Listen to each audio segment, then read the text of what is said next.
are live.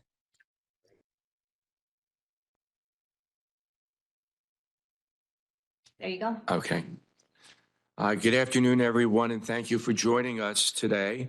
I'm Leonard Austin. I am the Vice Chair of the New York State Commission on Ethics and Lobbying in Government. I would like to recognize and introduce my colleagues, my fellow commission members who are joining us here today. And if you could just wave so everybody can see them, please. Ava Ayers, Dolly Caraballo, Michael Cardozo, Claudia Edwards, Nancy Groenwegen, Seymour James, and Kaylin Whittingham. Now, I would note that our commission members come from various walks of life. We are upstaters and downstaters. We are lawyers, educators, state government employees, legal aid lawyers, clergy, judges, retired and working, and as my wife would say, I'm semi-retired. We all bring very different perspectives to our roles as commissioners of this very novel and unique exercise in government. Nevertheless, every one of us is unified and focused on our mandates to foster an independent review and enforcement of New York's ethics laws. I know I speak for all of us when I say we are eager for today's discussion, which is a part of our continuing dialogue, which began last March. Our chair, Frederick Davey, is unfortunately unable to join us today, although we're hoping he might be able to make it for the last few minutes. But he does send his apologies and asks me to thank all of you for taking time from your busy schedules to be here today. I would also like to thank those who are watching, both on the live stream and here with us. Finally, thank you to the New York City Bar Association for hosting us. Since its creation a little more than a year ago, the Commission has been steadfast in its commitments to achieving its mission, that is, to restore public trust in state government. And that is, and foremost, working in their interest, not in the self-interest of government officials or state employees or anyone else. In March, as I said, we held a meeting to solicit the public's views on our performance up to that time. We also sought recommendations for how and with what improved and new tools we could do our jobs better. We are here today to follow up on the responses we received at that hearing. Since the hearing, we have taken a maximally transparent approach to considering and acting on the recommendations we received. We held a special commission meeting and many committee meetings, all of which were live streamed and are archived on our website. Today, our purpose in inviting all of you here is not just to give you an update on the work we have done over the past several months, work which the commissioners and the staff are very proud of, and you'll hear from our staff shortly, but most importantly, to give you a feedback as to our first draft, I should say our draft of our legislative agenda, which is the first of many to come from this commission. We specifically invited each of you because you submitted recommendations to the commission that are on our legislative agenda, or you have previously commented to the commission on regulations and proposals which were drafted. We thank you for your contributions. As a side note, I am pleased to recognize our staff, which has tirelessly worked to implement the vision of this commission in promoting an atmosphere of professionalism and transparency in our work. Their knowledge is deep and their efforts are unwavering. On behalf of my fellow commissioners, I sincerely thank them. I am certain that we would not have gotten to this point today without them. The famous industrialist Henry Ford said, "Coming together is a beginning. Keeping together is progress. Working together is success." We came together in March. We are keeping together by gathering again today, and I hope we can work together to advance our common goals in this next legislative session. I know I speak for my fellow commissioners in saying that we look forward to continuing to engage with you and many others to succeed in restoring the public's trust in state government. It's now my pleasure to turn the mic over to our Executive Director, Sandy Berland, to get us started. Sandy? Thank you, Vice Chair. I join Vice Chair Austin in thanking each of you for joining us today for what I know will be a fruitful discussion. First, let's go over the ground we intend to cover this afternoon. COELIG staff will join me to describe the actions the Commission has implemented since our March public hearing, as well as additional follow-up efforts that continue. You will then hear an overview of a draft legislative agenda, which the Commission discussed at its meeting last week. That will be followed by the main event, or discussion with all of you about the draft agenda. We want your feedback to help us finalize the document for the next session of the legislature. Before we go on to that, we would all like to learn more about you. I'd appreciate it if you would each introduce yourself with your name, title, and the organization that you represent. I'm Sandy Berland, Executive Director of COELIG. To my left is Vice Chair Austin and Carol. Hi, I'm Carol Quinn. I'm the Director of Lobbying.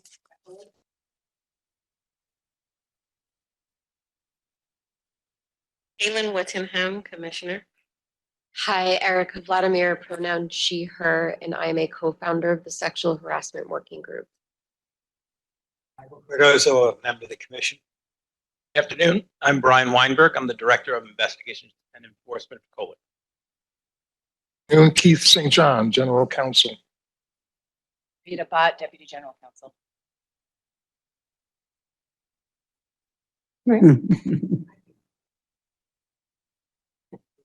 Grace Salente, I'm Senior Policy Counsel at the New York City Bar Association. I am Zali Caraballo, Commissioner. Hi, Mark Glazer. I'm a shareholder at Greenberg Traurig. Michael Sand, Director of Ethics at COELIG. Claudia Edwards, Commissioner and Chair of the Education Committee. I'm Rachel Foss, the Senior Policy Advisor for reInvent Albany. Alan Rothstein, board member and co-chair of the Policy Committee at Citizens Union, co-chair along with Rick Schaefer. Seymour James, Commissioner.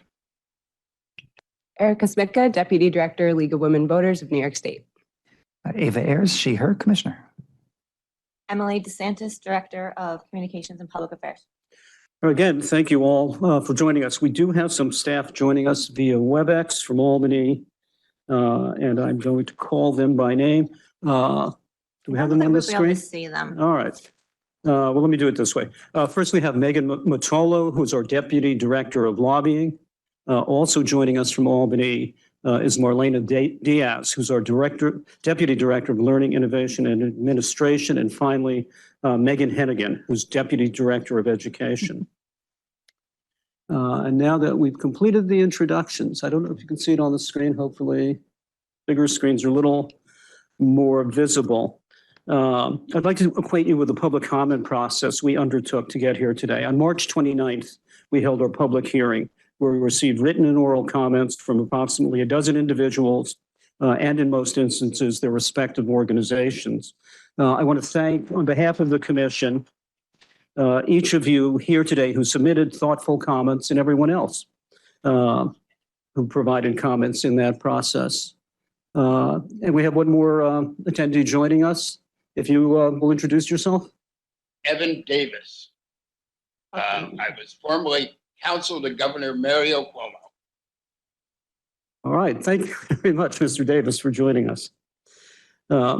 We convened a special commission meeting 2 weeks after the public hearing. That's on April 10th to further review and refine the comments and determine the appropriate next steps for the commission to take in dealing with the feedback that we had received. In the following months, committees reviewed the comments, staff feedback to develop recommendations on implementation, including whether legislative action would be needed or appropriate within the jurisdiction of the commission. In September and October of this year, the Legislative Agenda Working Group of the Commission met and worked to hone our draft legislative agenda. And then, as I said last month at our commission meeting, the draft document, proposed legislative agenda was shared with the commissioners for their feedback. Now we're back again with you to hear your comments on our selections.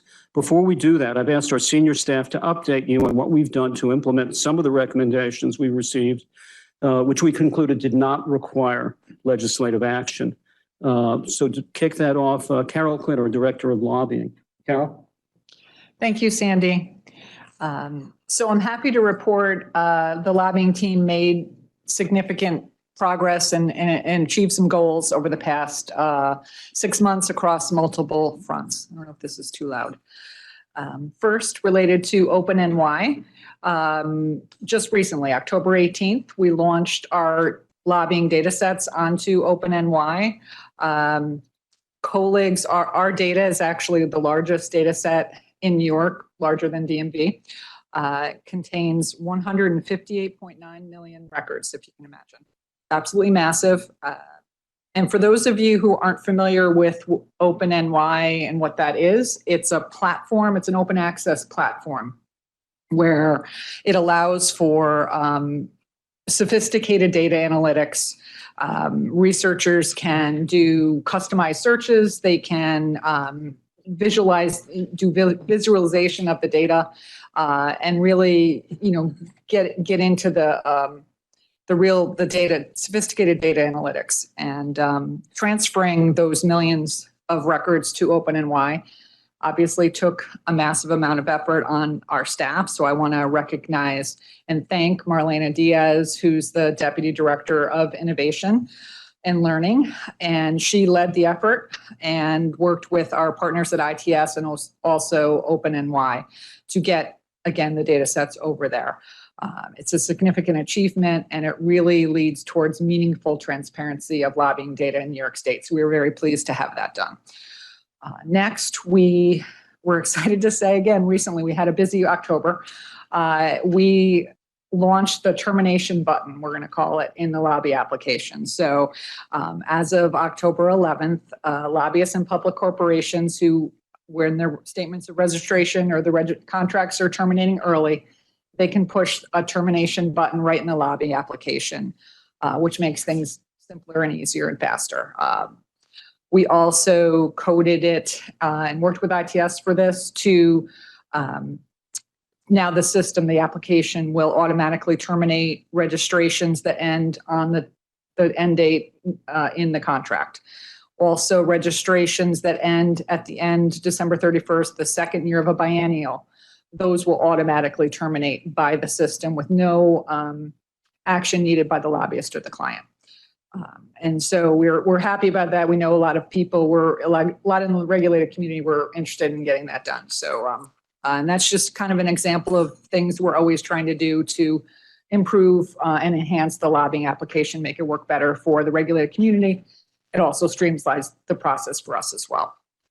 Third, we received some comments on providing more training at the March public hearing. So we've, starting actually tomorrow, COELIG staff will start doing on a regular basis trainings, periodic, like online trainings, WebEx trainings. Actually, it's a webinar, I believe, on a variety of topics, really about how to navigate and utilize the lobby application, make it easier to report your lobbying. So tomorrow we have one on lobby application basics, how to enroll in how to get into the application, and also how to submit a registration. So we have a very knowledgeable staff person conducting that tomorrow, and we have over 250 people signed up. So that's the beginning of many. We're going to have another one in December dealing with how to submit a client semi-annual report. And we'll do these periodically, and that's in response to comments we received at the March hearing. The other thing I just want to mention is we're always around. And so the person, Brian Keogh, who's doing the training tomorrow, he's on the phone all day long, talking individually to members of anyone that has a question, a lobbyist or a client, people that prepare filings. So we're always around, and we encourage the public or the regulated community to contact us. You can email the lobbying help desk. For the fourth thing we've done, or the comment we received at the public hearing that we're acting on, to do with the online ethics training for lobbyists and clients. So we received comments, and of course, we knew, we weren't surprised by the comments, wanting more flexibility on how to certify that you've complied and taken the training. So in 2024, we're going to start amending our regulations to allow the CAO or the responsible party of a lobbying entity to certify for the training for everyone at their organization. So that will eliminate thousands of people who, individual lobbyists or in-house lobbyists, who had to enter the lobby application for the first time. They had difficulty navigating ny.gov, which is the platform gateway to New York State applications, and couldn't remember the password, all kinds of problems. So we're going to take that step away and make it more streamlined. We think that will help tremendously, and it definitely addresses a major concern voiced at the public hearing, and it's something that we knew and we're happy to address. Frankly, it helps the regulated community to streamline that process. It also helps us not having to assist in that regard. So those are the things that we've done in lobbying since the public hearing to try to address comments we received and also things we were interested in doing as well on our own. So now with that, I will turn it over to Michael Sand, who's the Director of Ethics. The Ethics Advice and Guidance Unit also took several steps in response to comments received at the public meeting. We're working on adding a commissioner presence to ethics trainings. The commission liked this proposal, and staff is exploring ways to have commissioners participate in our staff-led training sessions. Stay tuned for that. We created an adaptable comprehensive ethics training. Staff created a version of the comprehensive ethics training for employees who do not have to file financial disclosure statements, and will review additional requested modifications on a case-by-case basis. We adopted Resolution 2302. This resolution concerns requests from statewide elected officials and agency heads for advice and guidance. The resolution authorizes commission staff to generate written and formal guidance, which is then submitted to the commissioners for review. If no action is taken, then the guidance is issued. When the matter is not covered by applicable precedent, full commission addresses the matter at its next scheduled meeting. We adopted a commissioner code of conduct. The commission adopted a code of conduct at its last meeting that reflects the commission's commitment to the highest standards of conduct, even beyond what the statute and regulations require. And we launched an on-demand ethics training course. Agencies with access to the statewide learning management system can now easily enroll their employees in this interactive online course that provides in-depth ethics awareness to the state workforce. This is in the context of the greatly increased burden of providing training that the statute that created our commission gave us when we opened last year. The prior Ethics Commission had a population of about 30,000 state employees receiving training, and now it's approximately 300 to 330,000 employees. We're working on building a system in tandem with ITS, but as an interim measure, we've developed this online system so that employees can get training right away. And I will now turn it over to Brian Weinberg, our Director of Investigations and Enforcement. Brian? Michael, this is a quick update. We've increased the ways in which we are alerting the public and state workforce on how they can report misconduct. We routinely post reminders on all three of our social media channels, so that's Facebook, Twitter, and LinkedIn. And this will remain a fixture in our newsletter, which will be launched soon. Also, in response to a comment we received at the public hearing, we took a closer look at our webpage, where you can report misconduct or file a complaint. And we've added language to the page to clarify that sexual harassment and discrimination issues in the workplace are under the Commission's jurisdiction. We created a page dedicated to that issue. In addition, we're providing information on other entities that also have jurisdiction over this issue in case a complainant would like to reach out to multiple agencies. So some examples are New York State Division of Human Rights, US EEOC, I believe also the Attorney General's Civil Rights Bureau is on there, along with other multiple agencies. We've reorganized the webpage to prioritize ease of reporting misconduct anonymously. And we're receiving reports through these channels so we know the public is able to navigate these pages. They're working. All right, thank you, Carol, Michael, and Brian for the updates. We're now going to provide you with an overview of our draft legislative agenda for 2024. Please bear in mind that we received dozens of recommendations that would require legislative action. Through the committee process that I described earlier, we will find those recommendations down to those that the commission and staff felt carried the highest priority for this year and which are within our jurisdiction. There are several recommendations with merit that we need to dig into more and consider further that could be included in future years. So those aren't ruled out, but we have established priorities. For this year, we put forward 7, or by my calculation, really 8 proposals on which we're eager to receive feedback from those who have been willing to join us today. We appreciate that. We believe these proposals will help us to build the public's trust in government and exemplify the Commission's guiding values, which are accountability, trustworthiness, transparency, independence, responsibility, and above all, devotion to the public interest. And our proposals, we feel, fit into each of those values, guiding us in our actions going forward. First, Carol will take us through proposals for the lobbying side of the Commission, and then we'll hear from Michael to give us an overview of the ethics proposal. And then we'll open it up for discussion. But let's go through the proposals first, and then we'll ask for comment. Carol? Thank you, Sandy. So the first proposal I'll talk about encompasses both ethics and lobbying.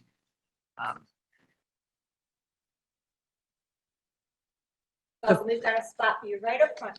Oh, dear. To highlight my tardiness, thank you. Sorry. Apologies. You don't mean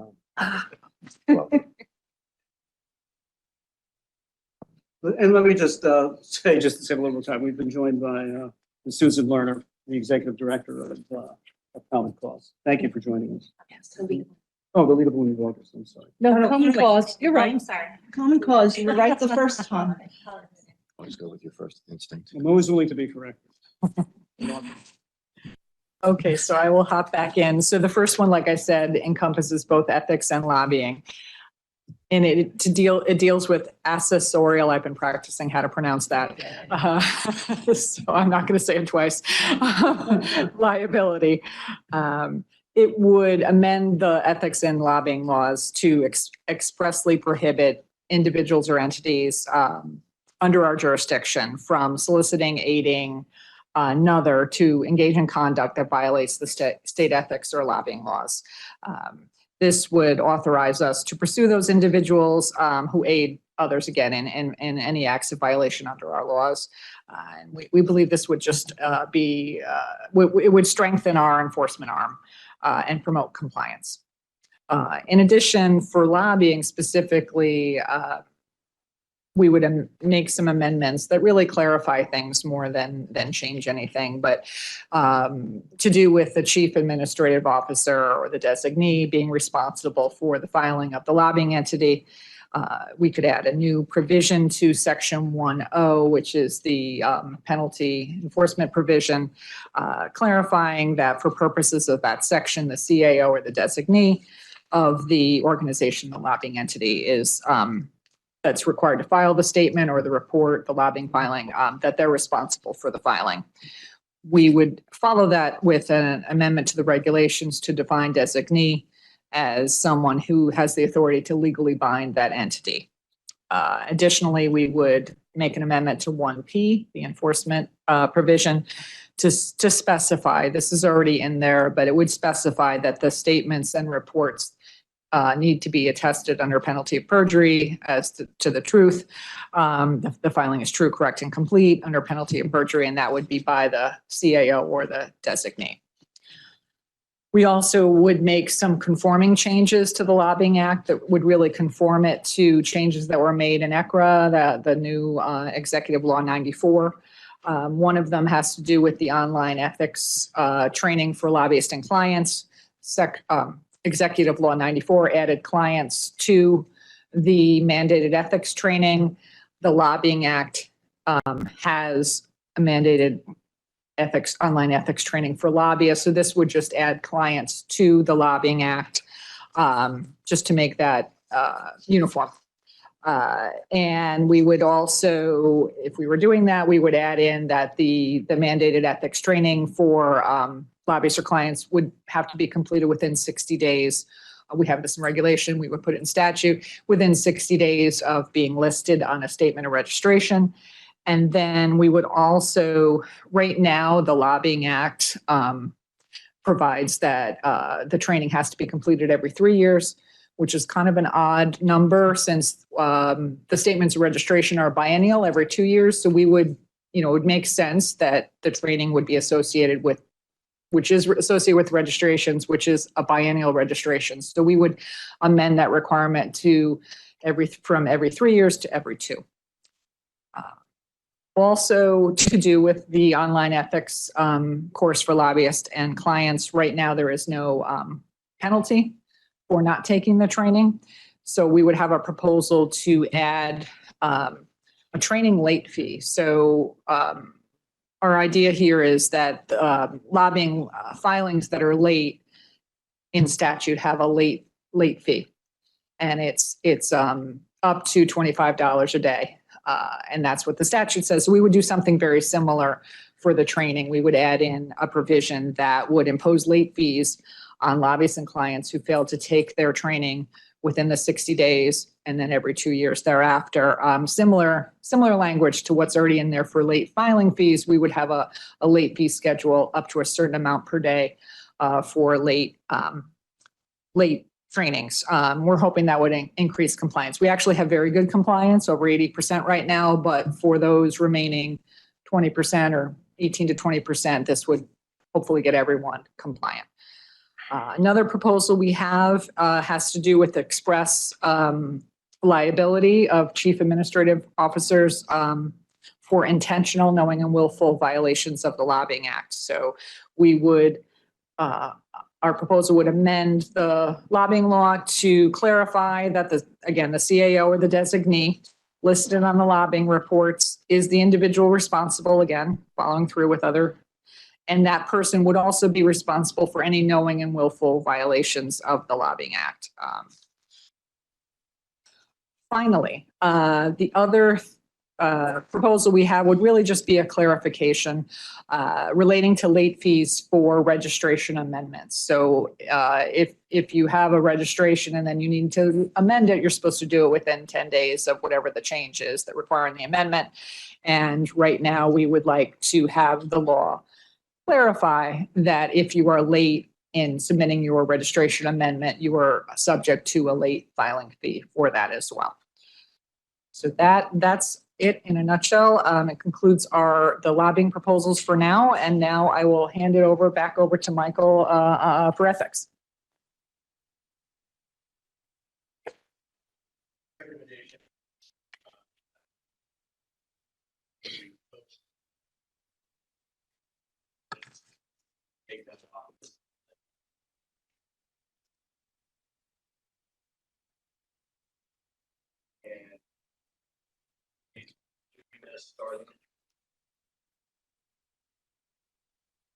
We also propose to add violations of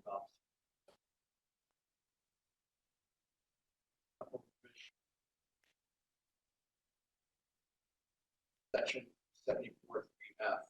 Michael, could you?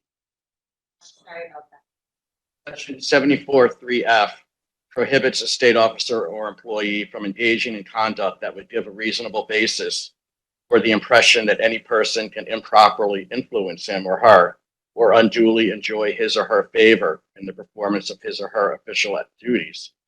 And subsection H requires a state officer or employee to pursue a course of conduct which will not raise suspicion among the public that he or she is likely to be engaged in acts that are in violation of his or her trust. These standards are general in nature, and the statute currently provides no penalty for violations of these two specific provisions, but we believe that they are important standards. and we believe that penalty should be attached. We also want to add a provision to Public Officers Law 74 that specifically codifies sexual harassment as a violation of the code. Currently, we believe sexual harassment claims can be addressed under a couple of provisions of Code of Ethics, but we believe that it should be stated categorically. Staff supports these proposals as the Commission believes that these provisions set forth important standards, violations of which can result in as much damage to public confidence in government as conduct violative of any other provisions of Public Officers Law 74. Sandy? Did we talk about posting financial? We did. All right, thank you, Carol, Michael, for walking us through the draft agenda. And now we would like to hear from everyone who's attending today with comments on our proposals. So probably the best way to do it is just raise your hand. If you could introduce yourself again. And staff and commissioners will be happy to offer their thoughts as well. Mr. Davis. I'm very happy. Everybody hear me? Yes. Very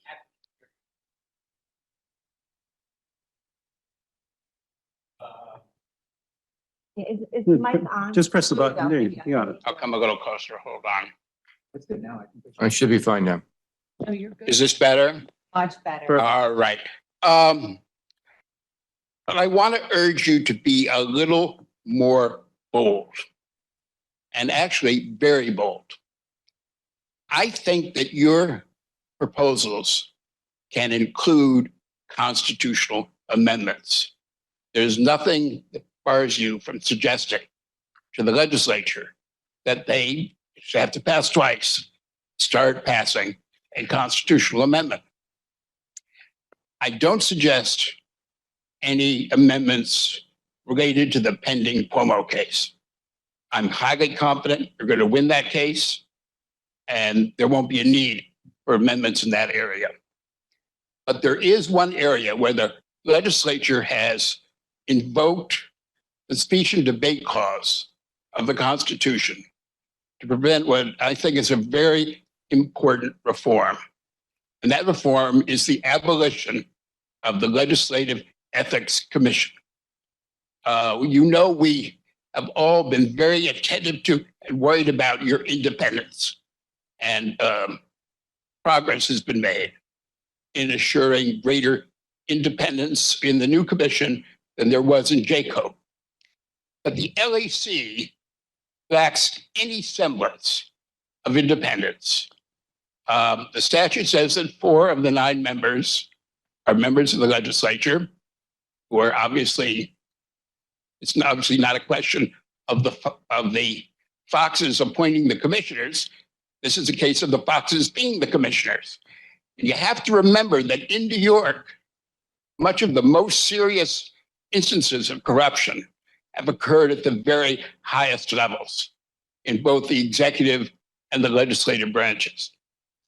So right now there are only 8 members. So it's actually 4-4, and both chairs are members of the legislature.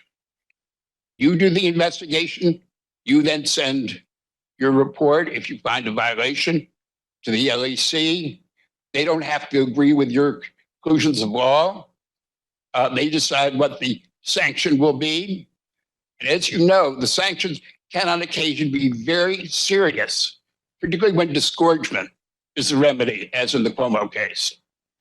So I feel that it doesn't make any sense, creates inconsistent enforcement, removes public credibility from the decision of sanctions to have it done by the LEC. And that it should all be done by COELIG, which has members from the legislature, members from the governor's staff, and that to make clear that to take away the legislative argument, I spoke with Seth Agata about his negotiations of the JCO bill, and he said quite clearly they invoke speech and debate all the time, which says that you can't make them answer for misconduct in any other place than the legislature in terms of civil penalties. And to take away that argument, I urge you to consider proposing an amendment to the Constitution that would make clear that a unified single agency for both legislative and executive branches is the way to go. Now, this will also demonstrate your independence very effectively because the legislature will hate it. If any of you were to call your appointing authorities, except for those maybe appointed by the executive branch, they would tell you no way. And we do not, of course, want you to call your appointing authorities. We think your code of conduct on this point doesn't really go far enough because it still asks the public to trust that you're doing the right thing, that when there's a contact, you'll report it internally and you're doing the right thing. And that's not good enough. It has to be totally prophylactic. But apart from that, this would be the right thing to do. It would be a bold move. It would show your independence. And I urge you to consider it. Thank you. Thank you. I mean, I will say that in the past, there had been proposals to increase the commission's precatory powers with respect to matters involving members of the legislature or legislative employees. I'm really sorry, what's precatory? Precatory, in terms of the ability of the commission to advance past the mere fact-finding phase and the disclosure of its findings of fact after an independent hearing officer or arbitrator has made a recommendation, the commission has passed on those. We can now, when we pass those on to the legislature, publicize the findings. But there have been proposals in the past to add the ability right, to and of course, after recommended 45 penalties days, as well. Yeah, the public, the findings are made public. correct. But this would be beyond that. You would decide the sanction. You would decide the penalty. You would have the same authority for a legislator or a legislative employee that you do for the governor, the attorney general, the controller, and other people in the executive branch. Thank you. Thank you. I do want to say that our chair, Frederick Davey, has now joined the WebEx. I think he's between other commitments. If we just Say hello. do we have him on the screen? Yes, there he is. Hi, everyone. And sorry for interrupting, but I just wanted to say how much I appreciate all that you do, particularly in the ways in which you both assist and resource COELIG in the work that we do, but also in the ways in which you challenge us in the work that we do and offer us new ways and new avenues for thinking about what our mission is. So I wish I could be there today. I really appreciate Vice Chair Austin stepping in and leading as he so ably and capably can, not only in this context but in others as well. Yeah, and I'm actually in DC, sort of working on religion and democracy, with the hope that religion has something positive to contribute to an ongoing and healthy democracy here in this country and beyond. So again, I just wanted to say a quick thank you. Apologize for not being there. Thank my fellow commissioners and the staff and everyone for the great work that they are doing and continue to do. So, and I hope I'm sure the session has gone well, and I hope it continues to. So thank you. Thank you very much, Mr. Chairman. Thank you. Thank you again, Mr. Davis. I would just say that the League concurs with Evan, and we strongly urge you all to start that legislative process. There's only so far that this commission can really go without that legislative oversight. Thank you. Rachel Foss? Hello. First off, I would be remiss to not say thank you for holding this roundtable. I know I participated in your annual hearing earlier this year, and this is not required by law, so we appreciate you doing this today. And your sensitivity to open meetings law by making this a public meeting. I want to focus on lobbying, and maybe you'll get back to me in round 2 for some discussions around ethics. I don't want to talk too long, but we really appreciate the open data release of all the lobbying data sets.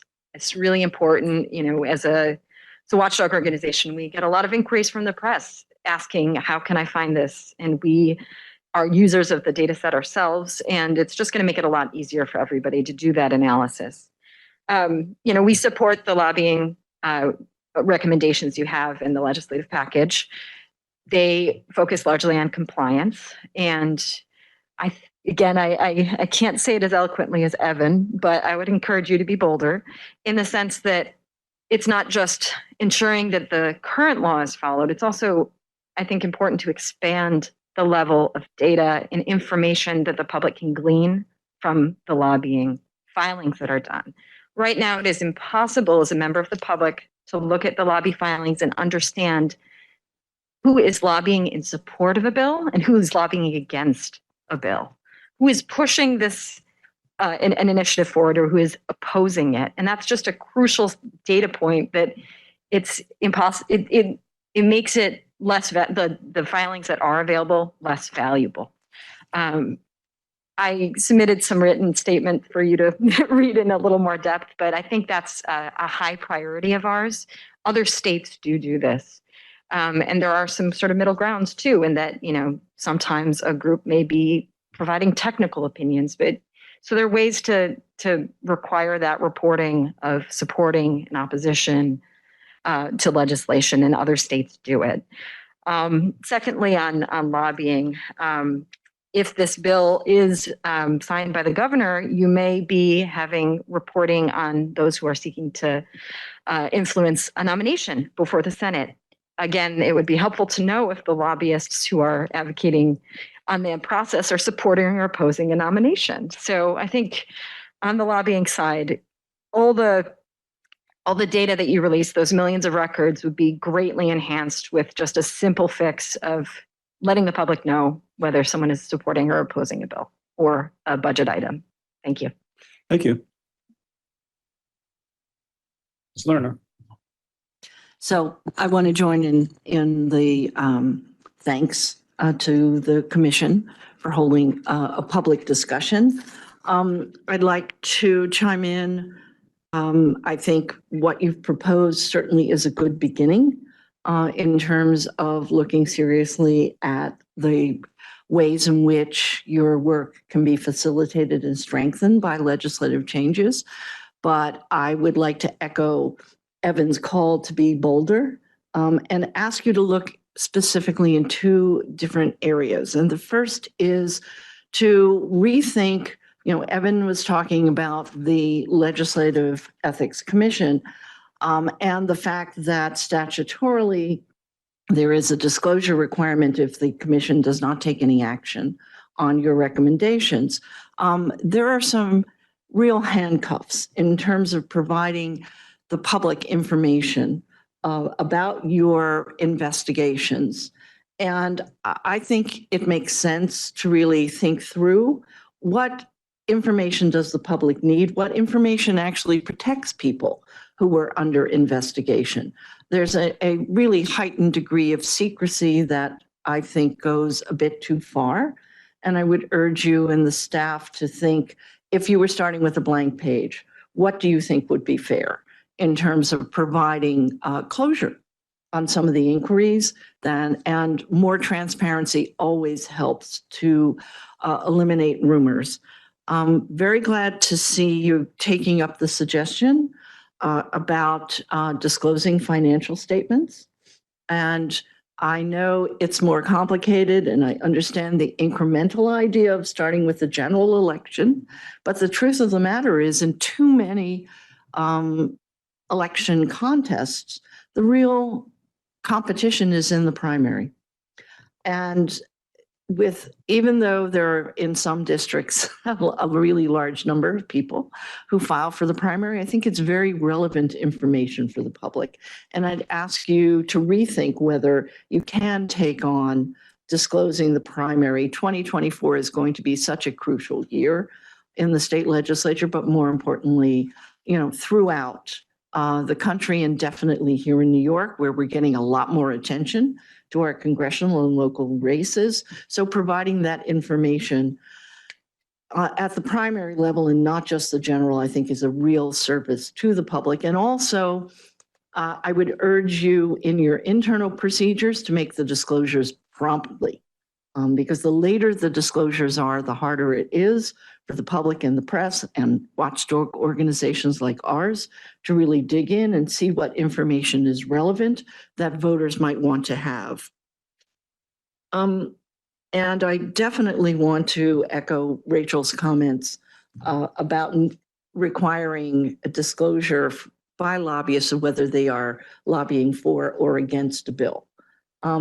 At a future time, I would suggest that it would be very fruitful to really look at the way in which the disclosures are made and provided to the public, because right now it is a huge barrage of data that's relatively uncategorized, so that it's harder for the public to dig in and find information that they might find relevant. Other states actually categorize disclosures so that it's easier to find a client as opposed to a firm, and that it's easier to kind of bundle the data in ways that aggregate in a meaningful way to the public. But that also has a budgetary, I think, component to it. And I think it's very fruitful to rethink how the data is reported and how it is made public, and what is or is not on the website.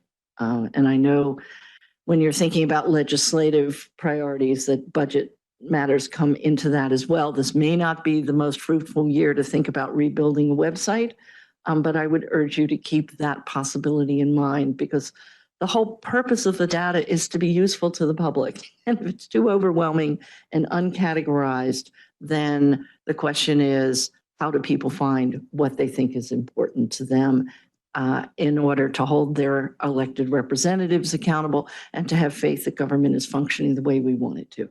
Thank you. So thank you. I should say that the lobbying group under Carol Quinn's leadership has not only now provided 2 sets of tools, because the data, the full data set is now on OpenNY, but in addition, the search query capabilities remain on the web through the website, accessible. And in addition, the group has been holding a series of, I'll call them workshops, but they're essentially training sessions for use of the lobbying application. So there are lots of things that the agency is doing in order to make not only increase the amount of data that we're putting out there, but also helping folks who are interested in analyzing the data and using the tools that are available for drilling down into it and getting at the information that they're looking for. We're hoping, I'm kind of looking forward to seeing what the real wonks are going to be doing with those large data sets. Right. It's going to be quite interesting to follow that. And I'd love to just follow up with you to like what, even we can even talk offline too, but what categories like of disclosures are you looking for? So for instance, I went to look at the Fair Political Practices Commission in California, because that's often a very helpful place to start an inquiry. That's an agency that has responsibility for reporting both lobbying and campaign finance. That's a whole other discussion. But right at the very top, you're asked, do you want to get information about clients? And the clients are grouped. So you can see all of the clients. You can pull down an entire list of clients. And lobbying firms are separately listed so that you can pull that down, and it makes it easier to figure out who you actually want to query about. And then there's an individuals listing as well. I thought that was an interesting way to get into the data, because if you're not sure where to start, if you don't have the exact name that you're tracking, then this helps you find it. It'd also be, I'd also be interested to hear what kinds of aggregate data, because in our annual report, we do aggregate data that we thought would be interesting for the public. So if you have other ideas, maybe we could talk offline and you can let us know so that we could consider that for the next annual report. Yeah, absolutely. Be happy to. Thank you. Mr. Rothstein. I assume we've been focusing on lobbying now. I assume maybe we could jump to ethics at the next stage. So two suggestions. First of all, I agree with what's been said before. Certainly the importance of being able to know whether somebody's lobbying in favor or against a particular issue is key. And dealing with the Legislative Ethics Commission is almost fundamental. I would suggest looking at legislation to add reporting categories for lobbyists to include two other ways that lobbyists can influence government quite heavily, which includes candidate fundraising, the extent that they're involved in both contributing and essentially bundling or soliciting fundraising, and political consulting work, participating in campaigns. These can both be added to the lobbying form, and I think we give a fuller picture to the public of what particular lobbyists are engaged in. And second, we know that there are some concerns that organizations that lobby and spend maybe from $5,000 to $10,000 a year don't have the mechanism to report as effectively as those that are bigger.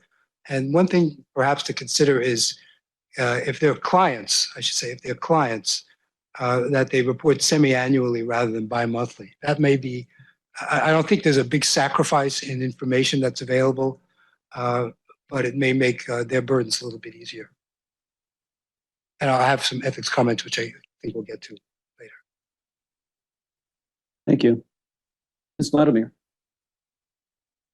I do want to echo what all of my colleagues have said, and I also want to thank you for providing this space for all of us, but especially for someone like me who's representing a different side of the ethics here in New York State, and something that was not talked about for a very long time, and needs to be a priority for COELIG in a way that it frankly was not for JCOPE. And so I really appreciate having this seat at the table, being able to represent current and former state legislative staffers who did and have sometimes continue to experience harassment and discrimination in their workplace at the hands of either their colleagues, their chief of staff, their direct supervisor, or even an elected official.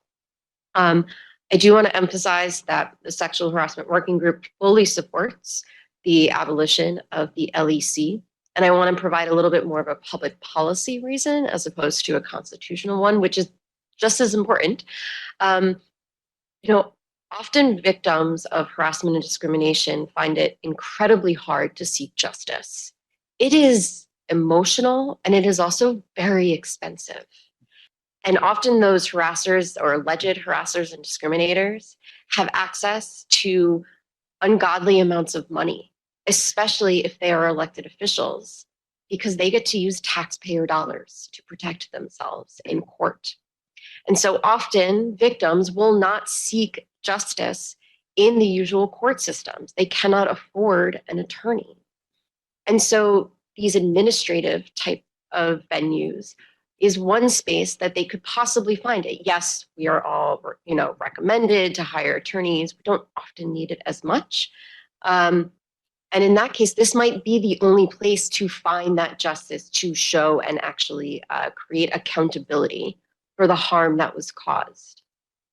When the recommendation from COELIG is kicked over to the LEC, and it is most often colleagues who have to decide to hold their colleague accountable, it won't happen. And then justice is gone. And so this, by abolishing the LEC and having COELIG create more accountability and being able to impose fines and penalties directly on legislators that you find have violated the ethics rules under Public Officers Law 70, Section 74, you also create a much greater avenue for justice for victims. I also just want to point out, including sexual harassment alone in Section 74 is not enough. In essence, that will actually create two separate avenues that victims have to navigate. We know that it is women of color who most often experience harassment and discrimination, and to separate who they are as women and as Black women is unjust. And so I would recommend, there was a piece of legislation that was carried by former state senator Alessandra Biaggi, that would reference the New York State human rights law in the public officers law as a violation. So if you violate the New York State human rights law, you're also violating the public officers law, Section 74. And so I think it's important that we expand beyond sexual harassment. We do not experience this type of harm in a vacuum. And so processes and levels of accountability should also not be navigated through that. And then the last thing I want to say is just the accessorial, did I say that right? Liability. Accessorial, you have it right. That is also very important. We know that harassers, discriminators, abusers do not operate by themselves. They are most often protected by other power holders, decision makers, people who, and frankly, institutions. And so this type of liability is incredibly important to hold them accountable, because that is the way that we change our work environments and institutions to be more inclusive and more protective against harassment and discrimination. Thank you. Thank you very much.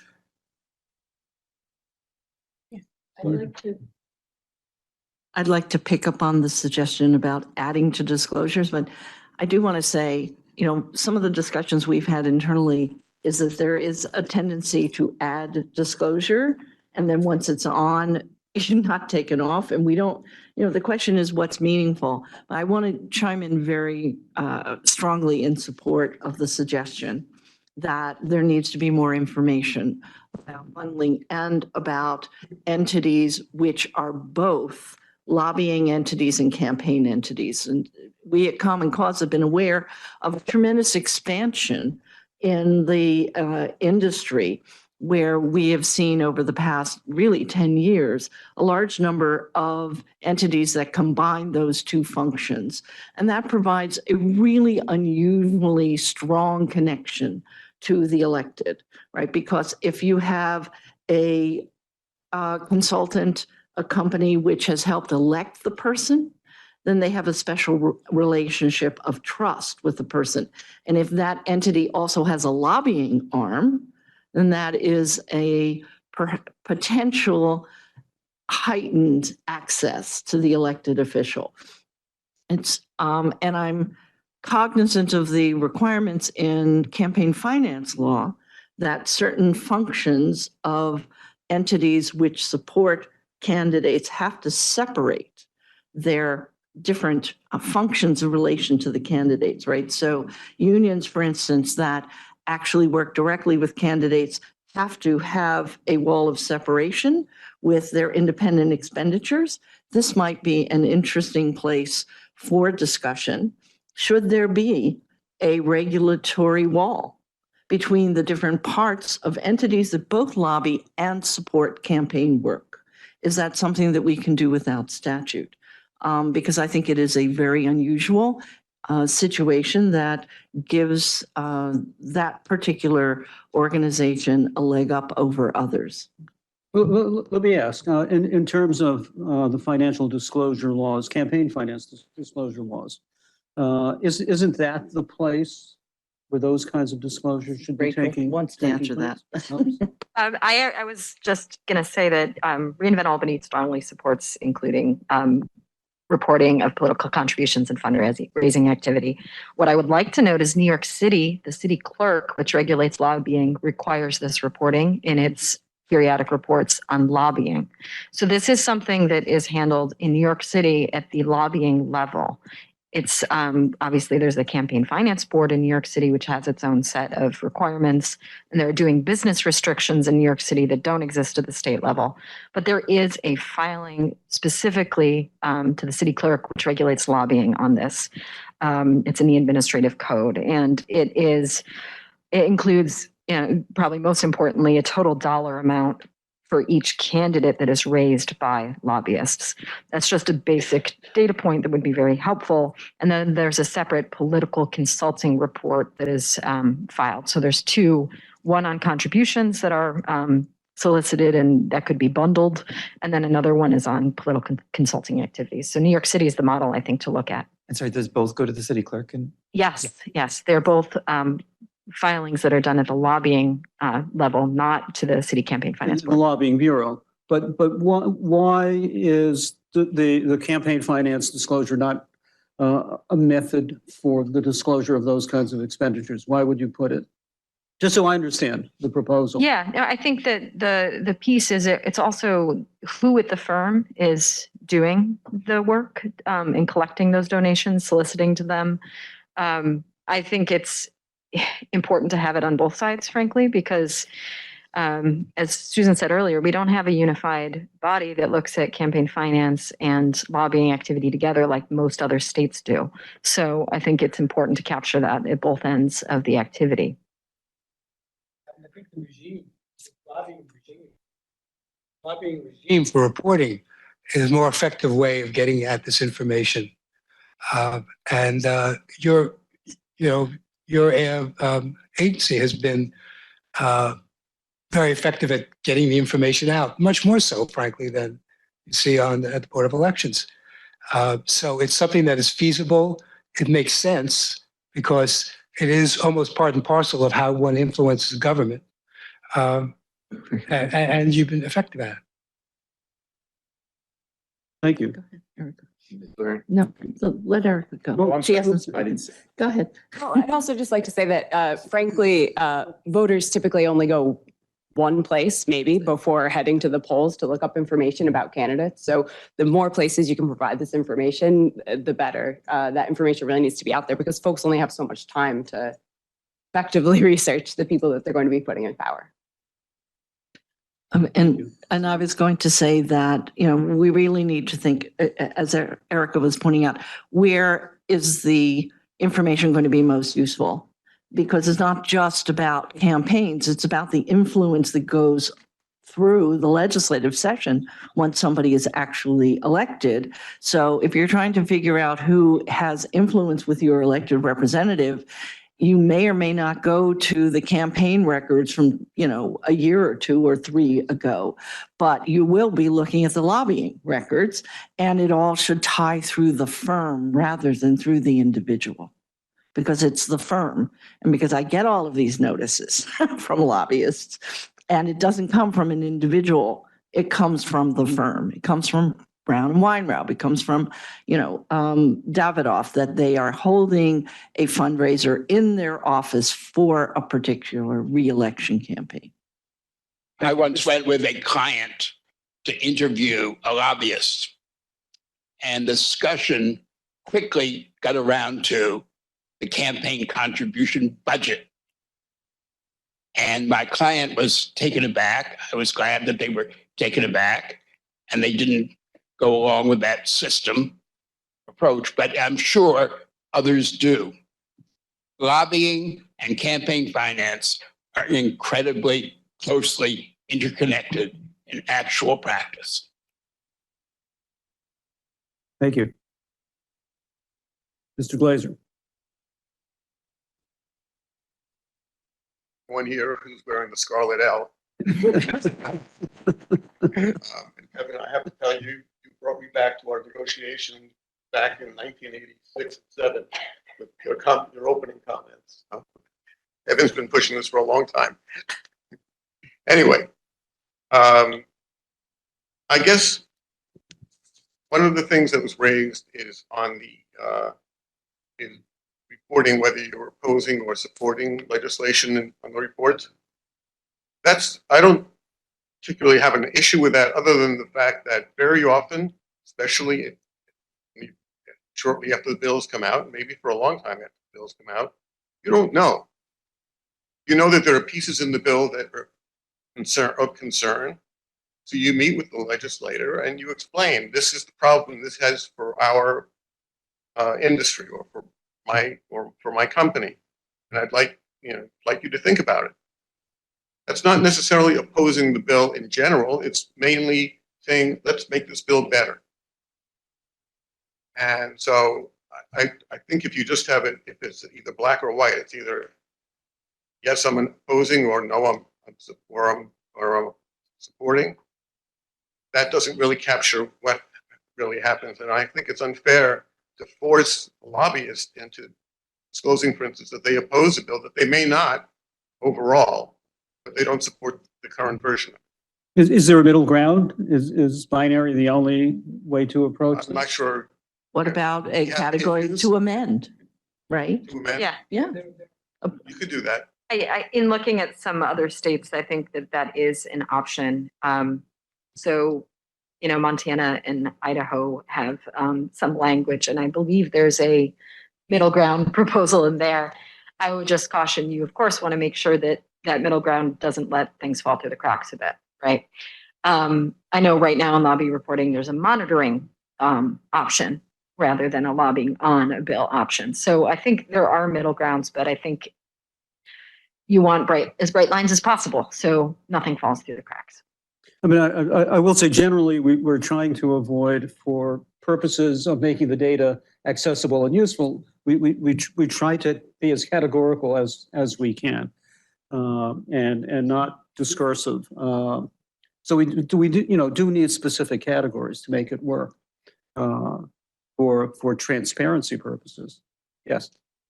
At the city bar, often there is a monitoring phase, there is a talking phase. It would be hugely helpful to be able to find who the other groups are, stakeholders on an issue, because we like to talk to them and, find out what they're thinking.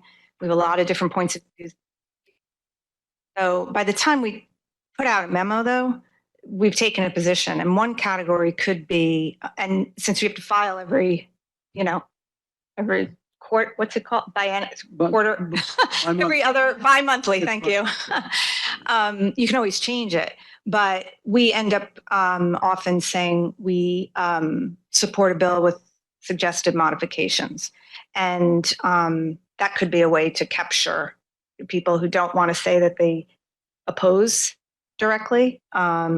So that's a title we often use on our reports that could help. But you also can change along the way. You can have a category that says monitoring, and then when you go public with your memo, you do ultimately take a position one way or the other.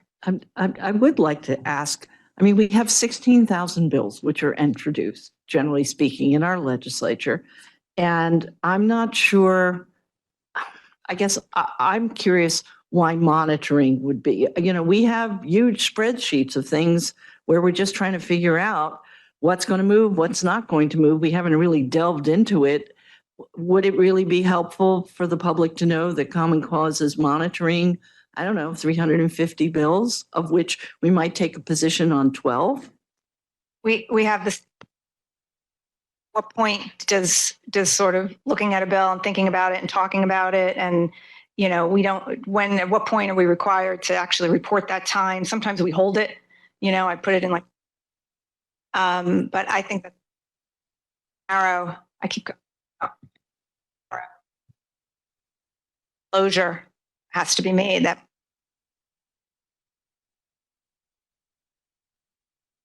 meaningful. Yeah.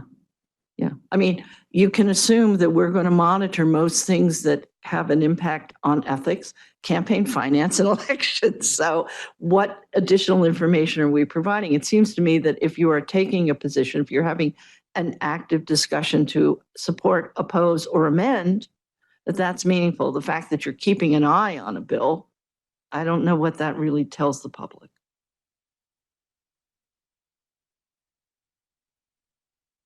Anyone else before Rachel?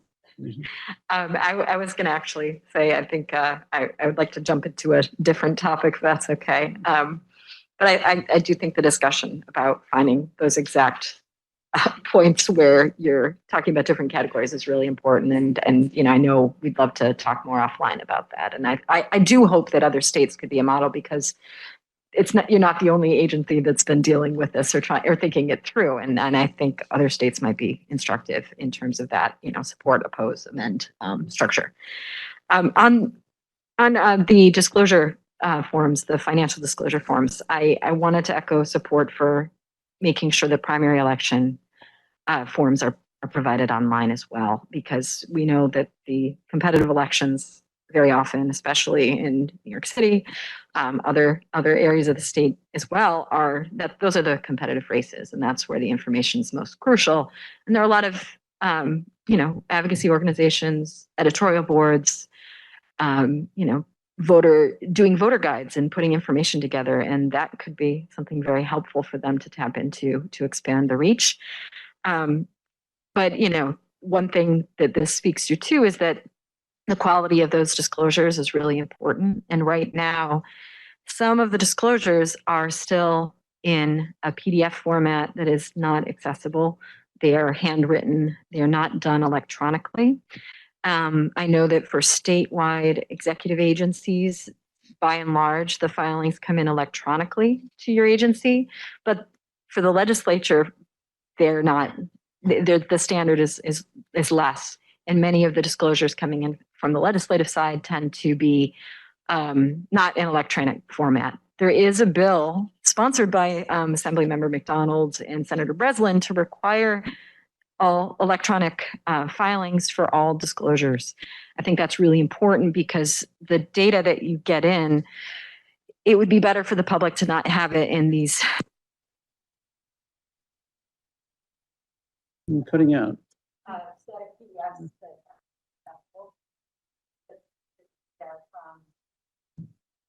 You could take the data from the disclosures and put it on the open data portal, just like we do the lobbying. The amount of access you get of electronic filings of disclosure forms far greater than the X ones that haven't. Really archaic way doing filing these days. Does seem to be legislative support for it.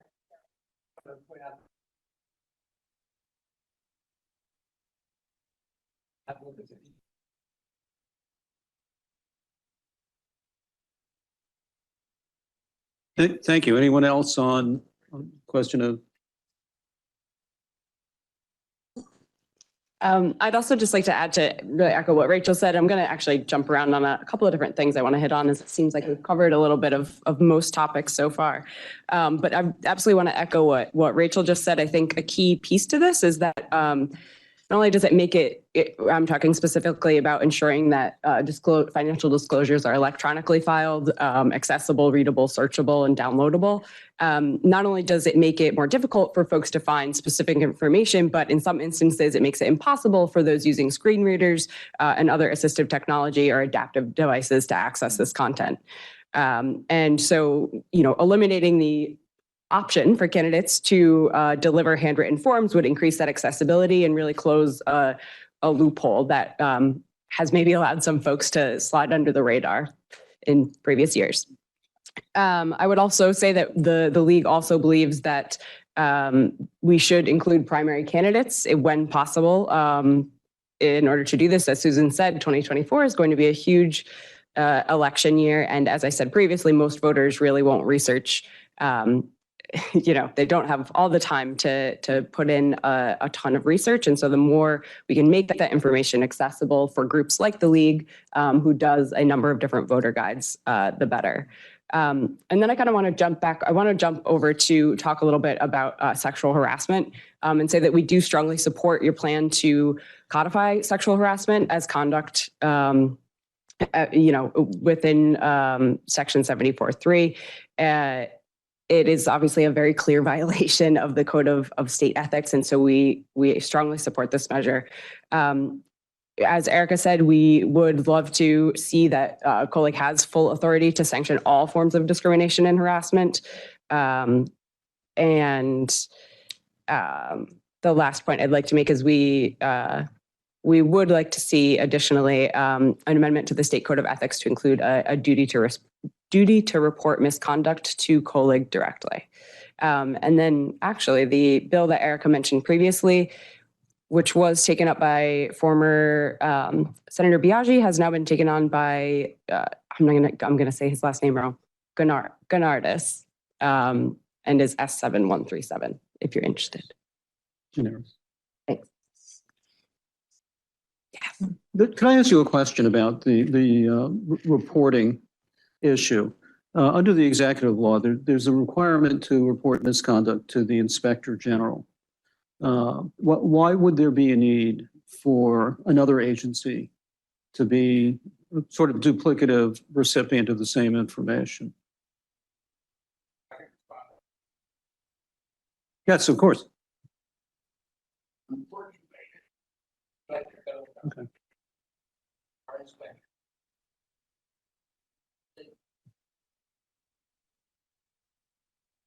Secretary of the Governor,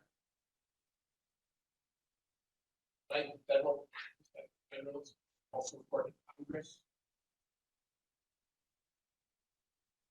And we have, close to your work, an incredibly vivid example of why the Inspector General, when Cuomo called him the speaker, made about how he is pointing to your commission for and voted whether to issue a proposed use a research.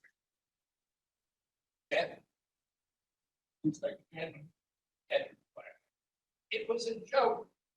They didn't interview the governor. They didn't interview the speaker. They didn't do anything. So it's an example of how ineffective that is. We want you to be independent. As independent, you're the ones to do it, not the Inspector General. And thanks, Evan. Just to add to that, given that it's not an independent or necessarily effective method for reporting, the optics of that certainly prevent reports from being made, along with a myriad of other reasons that might prevent someone from reporting. Can I just ask a clarifying question? So on that recommendation, I'm just curious, would you want to see an additional duty to report to COELIG as opposed, or would you want to see abolishing the current, would you leave both duties in place is what I'm asking? The option is to make it possible. Definitely an obligation. Or COELIG if you want, or the Inspector General too.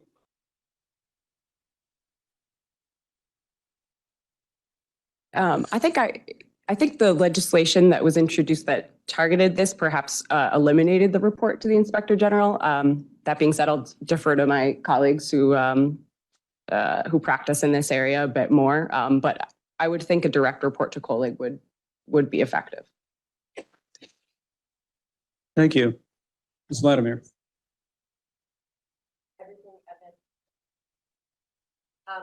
One thing I want to be mindful of, I'll be mindful of, don't have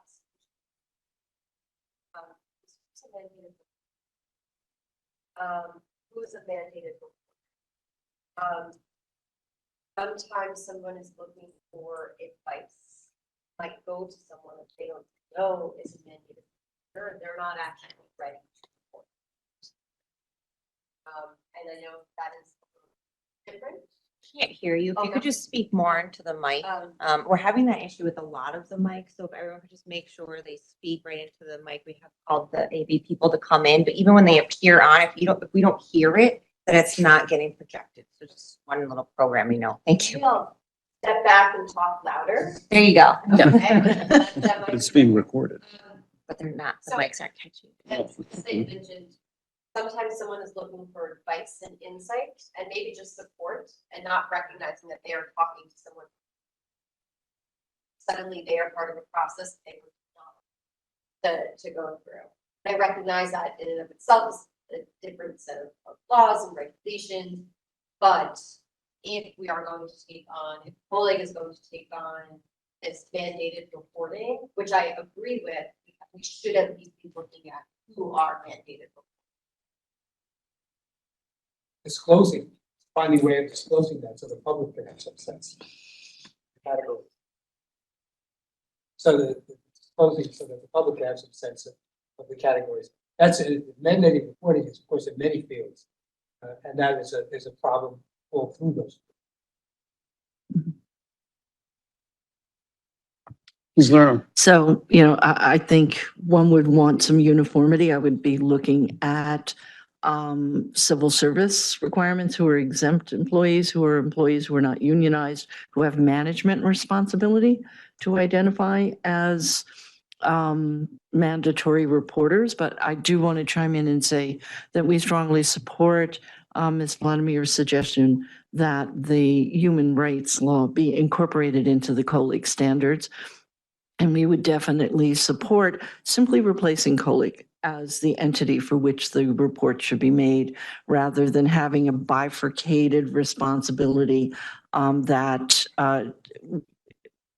requires people to talk to an entity which has shown itself not to be independent. Thank you. Is there a provision in the human rights law for safe harbor with respect to reporting individuals who perhaps are asked not to report on? I've seen some legislative proposals along those lines. I don't know how effective that could be. Don't quote me on this, but I don't think so. Can I ask a Thank you. Oh, go ahead. Yeah. Mr. Rutsey. Oh, could I ask you a quick follow-up on this? And in terms of the mandated reporting, I'm curious about whether the issue of people who aren't ready to report or become part of the process, whether there would be a way to make a carve out for issues like sexual harassment or other things that affect the well-being of the person who's bringing this issue to the person's attention, because I agree with you, I don't have a great solution either, and this comes up in legal ethics too, because lawyers also have the duty to report misconduct, which properly understood includes sexual harassment, and there is no carve out. But I'm aware there have been internal solutions in attorney disciplinary processes where you can, right, nonetheless not move forward with in other words, the investigator can have some discretion, but that's not a great solution because it assumes a lot of trust for the investigator. So I guess I'm curious about whether this problem of people who have something to say but don't want to become part of the process, does that occur outside of the sexual harassment context? Or are there other contexts where should we be thinking, or would it adequately address that if we said just something like, look, in the event of sexual harassment, the victim should have a voice? I believe it certainly happens outside of sexual in all times. Right. I think a carve out is one option, something that the sexual harassment working group is the possibility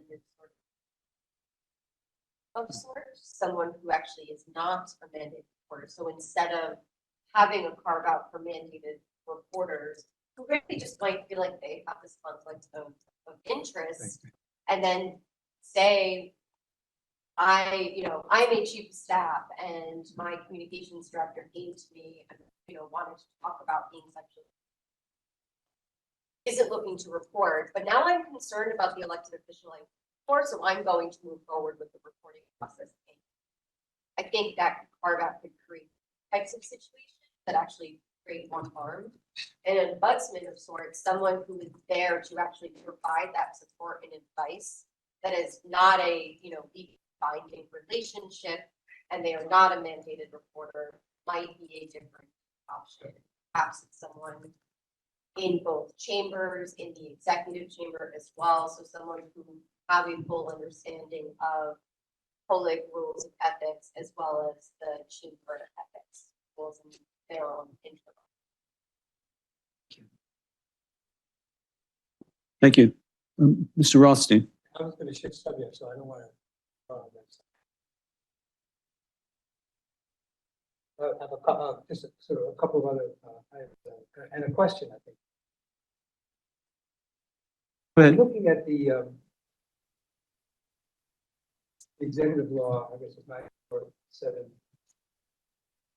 There's when the commission provides informal advice, people may rely on that advice absent misrepresentation. I don't know if the situation can be passed in the law. It doesn't seem like it, where somebody relies on the advice and publicly mistakes the advice. That you look at this at city level with public issue, and maybe if you don't have a solution for that, maybe consider that if somebody mistakes the informal advice you give it, that commission have the ability to publicly correct public record, rather than having people think that advice that you give it that the person is publicly is actually the advice.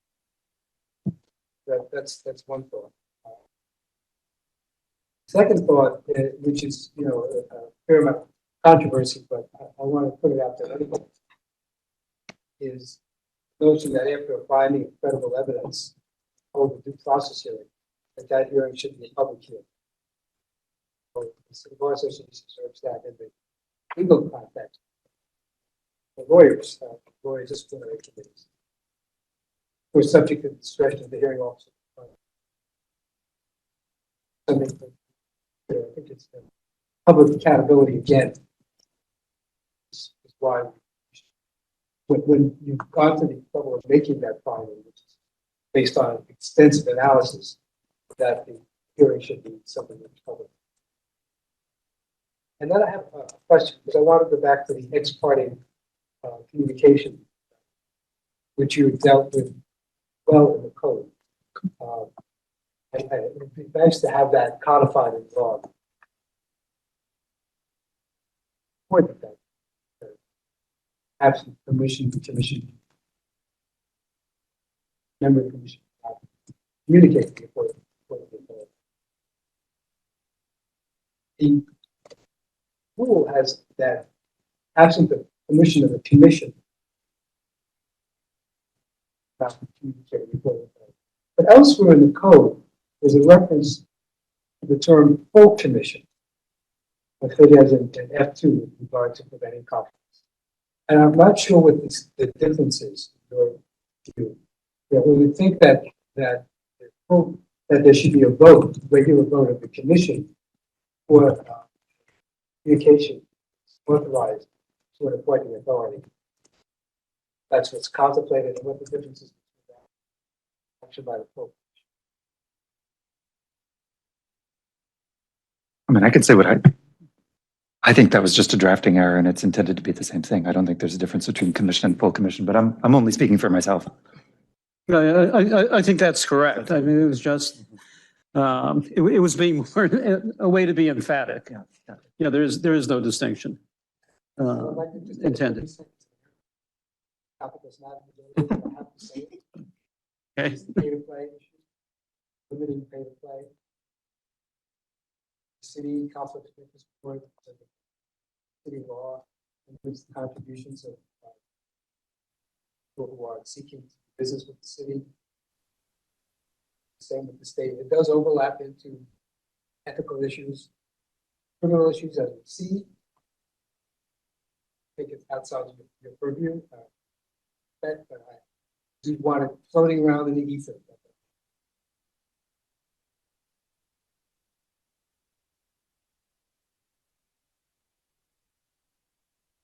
Thank you. Yes. Getting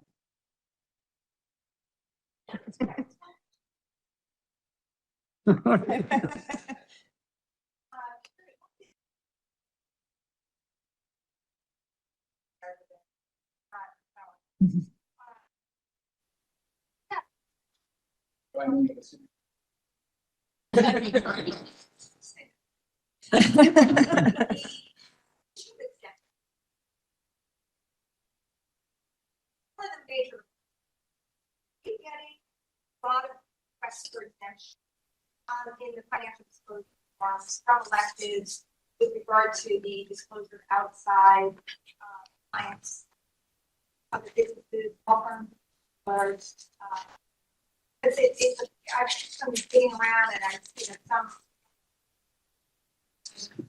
and there's that whole law that allows you to see getting.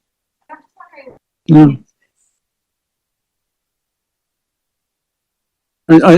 I think we generally say the answer is no.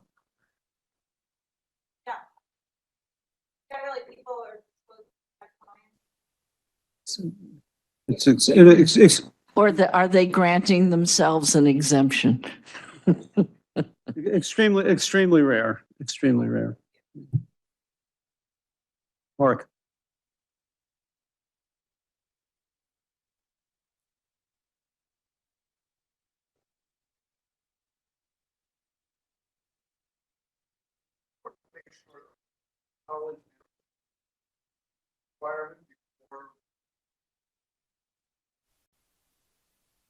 Sorry, liability. If that was something, if somebody,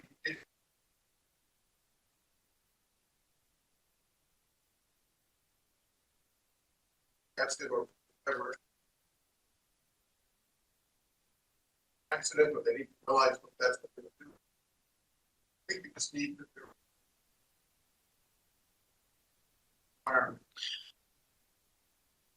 Yeah, I mean, I should say, as we've framed the proposal, and as it had been framed in the past, the mental state requirement, mens rea requirement, if you will, would be the same as for the substantive violation. So it would be the same for somebody who's somehow importuned or abetted or assisted, you know, as the case may be.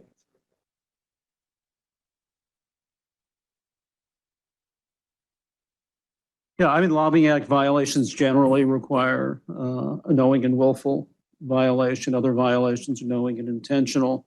And so that would carry over, at least as we've conceived of the proposal. Yeah, yeah. Mr. Davis? I make this. Yes, of course.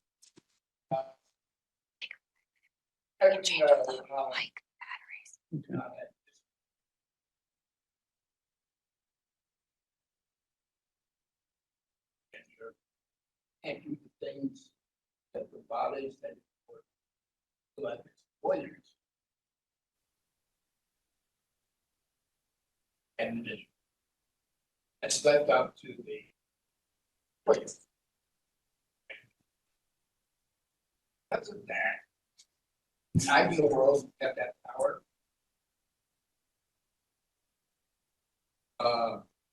Because of that, I think it might be a good idea. Not only commission, but the elected official ethics training to make it clear they're going to take very seriously in terms of this.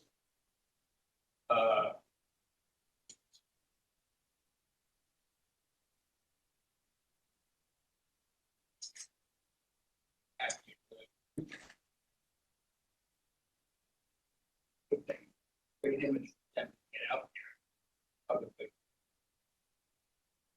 Second, I remember it bring this phrase sing.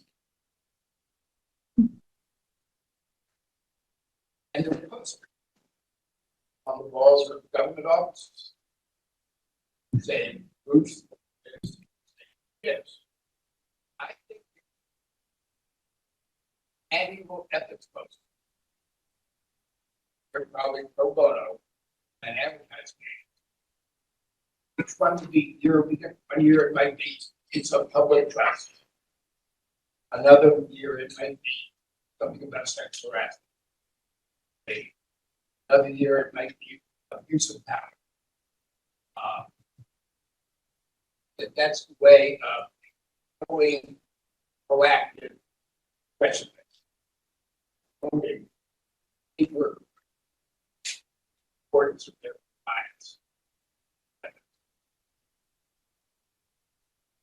I mean, thank you. Well, I just wanted to respond, going back to your first comment. I don't disagree at all with putting the emphasis and emphasizing to employing agencies the importance of their role in the enforcement of the ethics laws. I will say that, at least as I'm interpreting some of the amendments that ECRA effectuated in Section 94, I believe the Commission does now have power with respect to certain kinds of employment actions for non-elected officials, as well as the power to recommend impeachment with respect to certain elected officials.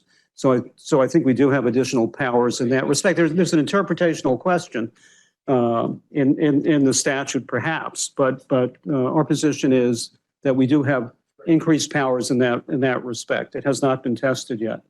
With respect to the other observations about campaigns, one of the things that Emily has undertaken, our Director of Public Affairs Communications and our Public Information Officer, is an increased use of social media to push out these messages and a series of campaigns. And I know her group is planning to be putting out regularly newsletters emphasizing all of the important issues that members of the workforce and the public should be aware of If you with have respect to the work. phrases, send them my way.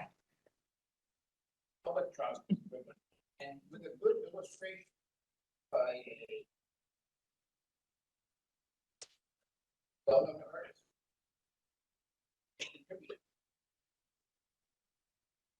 Excellent, excellent. We need to take a 5-minute break so that we can refresh the microphones, apparently. Yeah, the side so- mics have lost all of their battery power apparently, so we're just gonna take a quick 5-minute break to recharge them, because I don't want the live stream to miss out on the conversation. We are taking good notes, but if it's not on the live stream, it's also not in our recording. So just meet back here at 2:50. That sound good? Thank you. All right, Jean, you want to count us out? Did you hear us? Thank you, everyone. You will be clear in 5, 4, 3, 2, 1.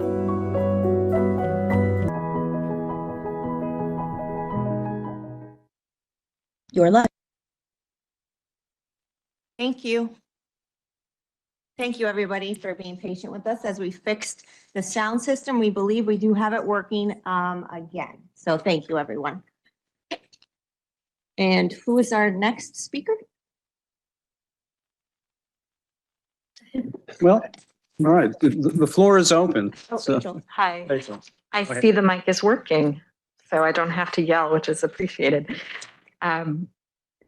So I wanted to get back to one of the points about some of the transparency recommendations. As you know, reInvent Albany, a big focus of ours is open data transparency. So I want to focus in a little bit more on the proposals around financial disclosure and posting of the filings. With the change to the law creating COELIG, abolishing JCOPE, JCOPE was not under the Freedom of Information Law, not under the Open Meetings Law. And I think less clearly perhaps was even under the Open Data Executive Order 93. So now, looking at the legislative proposals, obviously we certainly support legislation that would require publishing of the forms online. And again, for primary as well as general election, knowing that that obviously requires resources, which we think you should have. We support an increased budget for you. We would support an independent budget provision in the law to make sure your budget is pegged and can't be cut. That's something happening in New York City. But all this said, I do want to ask the question and would be curious to hear from staff why perhaps you think it is necessary to have a legislative amendment to require proactive publishing of financial disclosure forms, knowing that by now being under FOIL and the Open Data Executive Order, there's a presumption of proactive publishing of information. It's the public's information that we're talking about. Yes, of course, it relates to private individuals, but they are public office holders. So the basic question is why, if there is a reason that the commission believes it cannot proactively post more disclosure forms than are already explicitly required by statute, which is currently only the legislature and statewide officials. I think the financial disclosure system itself has a long and complicated constitutional history in the state of New York. That's one component of it. The other component is the statute is very specific about those financial disclosure statements which are posted online and those which are made available. And the availability existed even before the commission became subject to open meetings law and FOIL. Our view is that in order to alter that existing situation, and the expression in the statute of what we were required to post online, it would be necessary to have legislative authorization to do that.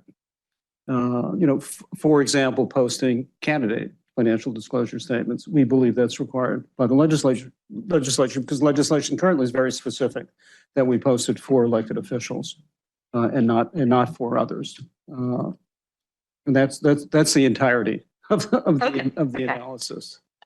And I will say, as someone who requests the disclosure statements, as part of my work, I know that the staff's very quick in turning it around, and that's always appreciated. But I think perhaps on the administrative end, the thing to do is, should you get electronically filed statements, maybe there could be easier public access upon request to bulk download or bulk information about the disclosures rather than having to deal with them individually. Because I think the burden on the public of trying to get the information right now, there may be statutory and constitutional limits, but if the standard is that they have to be made available on request and the law is clear on that, it would be easier for the public to get them in electronic format and in a bulk format rather than individual PDF files. So maybe there's some room within the that you can do administratively to make it easier. That part we understand. There is a burden as well because we do have to redact certain private information from those forms. So it's not simply a matter, even then, of just pushing a button and making the forms available. And it is that at that level, it would become something of there would be an expense and a burden associated with it, and a time lag as well. As it is in doing the postings, it does take a certain amount of staff time. Once we get the legislative disclosures, for example, from the LEC, we have to post them, go through them very quickly. We enter the information. There's a lot that takes place behind the scenes that the public is not seeing, so we can make those available. I would like to suggest that technology actually has a solution to that problem, that you can set up web forms that publicly report and then sections which do not. So that if you are filling out a web form, then your technology does that work for you and the reviewing process is that much easier and quicker for your staff. I think this does raise the question of whether it's worth proposing a much more generalized disclosure system, right? What is the purpose of, it's always difficult for us as, watchdogs when there are mandatory disclosures, but they're not made easily accessible to the public. And I would like to suggest that really colleagues should think about advocating for a flip on the authorization, which is mandatory posting, including but not limited to, and allowing you to have more discretion, moving towards much greater transparency and availability for the disclosures, not just electronic filing, but a presumption that if there's a requirement of a disclosure, then it should be public and easily accessible. Well, there is still the underlying legal question that needs to be addressed. There's also a policy question. I mean, there is one side that favors that kind of disclosure, that kind of broad disclosure. There's the other side, and there's that constitutional litigation history that we have in the state on the privacy interests that some public employees will argue that they're entitled to, and there's sides to that argument that need to be addressed. And as in everything we do, there's the balance that needs to be struck, and it may be a balance that's struck over our, at least as far as the agency is concerned, over our heads, whether it's in the legislature or in the courts.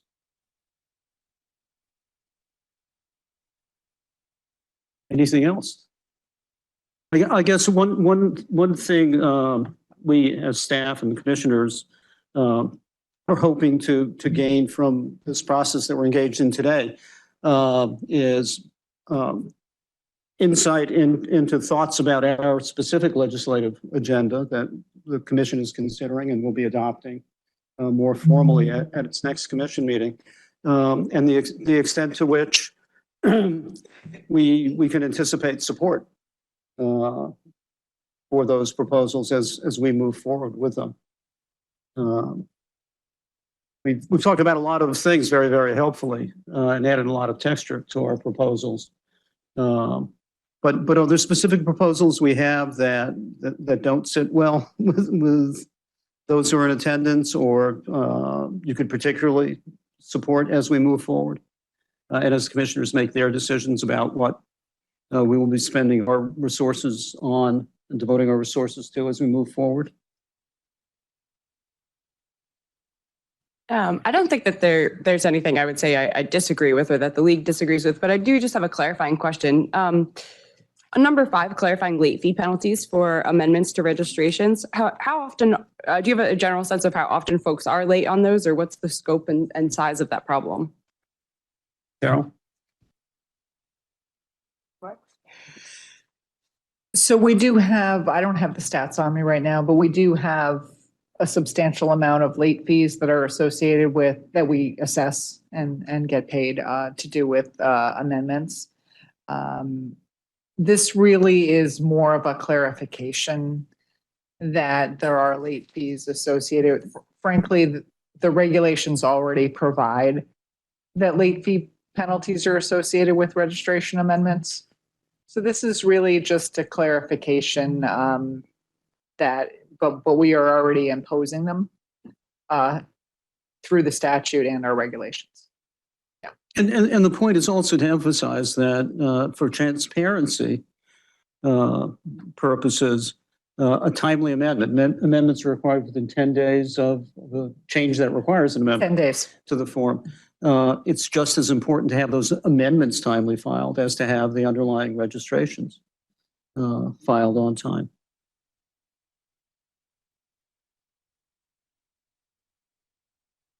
Ms. Vladimir? Thank you. It would be very difficult for the sexual harassment working group to support any change that is just specific to sexual harassment. So just want to encourage you all again to take a look at Senator Gennardis's bill. Erica, I didn't write the number down, if you don't mind. S7137. Thank you. And tying it specifically to the New York State human rights law.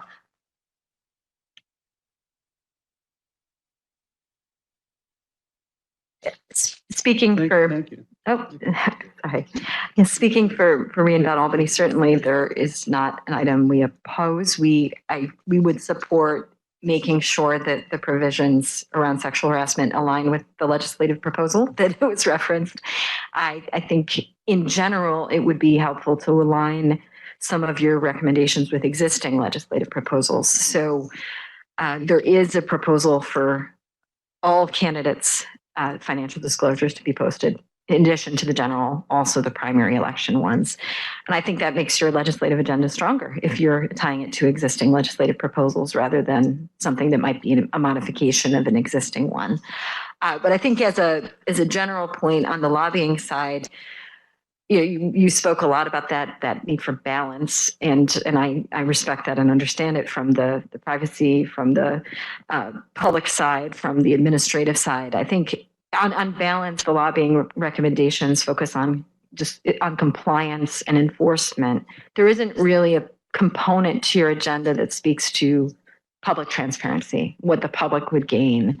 And I think it would be a more balanced legislative proposal if you had something about increased lobbying disclosure, like I'll sound like a broken record a little bit, a proposal around support or opposition to lobbying, to make your lobbying disclosures and the information the public can glean from them much clearer. And there's certainly other pieces of lobbying law that the lobbying disclosures that perhaps could be looked at as well. But I think that's a top of mind one for me because it leans heavily on compliance and enforcement, but not on the public transparency side in terms of what we hope the public can gain from the lobby filings.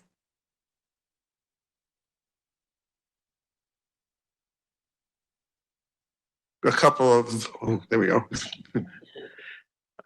Sort of unrelated issues. Start maybe with number 7. which is for monetary penalties for particularly 74F is the one that I think concerns me, that it's a vague standard. There's no real there. It's sort of, this is one of those, you can find somebody violated the law because you think that it's a violation, but it doesn't really specify any of the elements of what that violation, the statute certainly wouldn't. And so the concern is, I think you end up, particularly with inexperienced people, that you end up with inadvertent violations. And I think that was the reason that the legislature way back when didn't impose penalties for these violations, because none of them are expressly defined. It's just sort of, well, it gives the commission the ability to look at it and say, no, this is not appropriate conduct. So it's one thing to do that and issue a public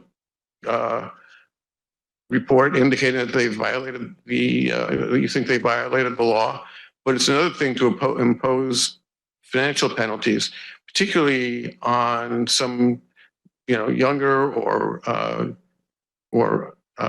people who aren't as far along in their careers. They don't really realize they're violating it until somebody knocks on their door. So I think there was a reason why F was not included for penalties originally, and I commend you to rethink that one. Thank you. Keith or Michael, anything to say in response or to clarify? I would suggest that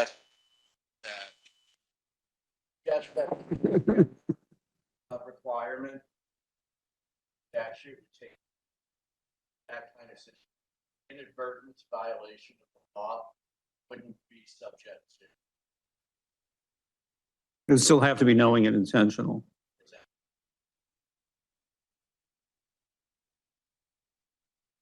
That would be an element that would have to be established. Yeah, we would again anticipate that in order for there to be a violation, there would have to be evidence satisfying the standard of substantial basis that the conduct was knowing and intentional. Sorry, but this is about a sort of an appearance of impropriety type provision rather than an actual impropriety. So I'm not sure why mens rea would or should come into it. When a judge deals with it, when a judicial conduct issue arises with appearance of impropriety, the judge may think it's perfectly appropriate to wave a gun around at a litigant from the bench, as we saw, I think, this week in a Court of Appeals decision. But the subjective intent isn't the concern. It's the notice to the potential respondent comes from the reasonable basis part. In other words, that a reasonable person would have known, even if you yourself didn't, that your conduct was. Doesn't that sort of obviate the need for a subjective element? I'm not saying, I'm a law professor, so I'm not thrilled about reasonable as a test of anything, but that's your concern. Okay.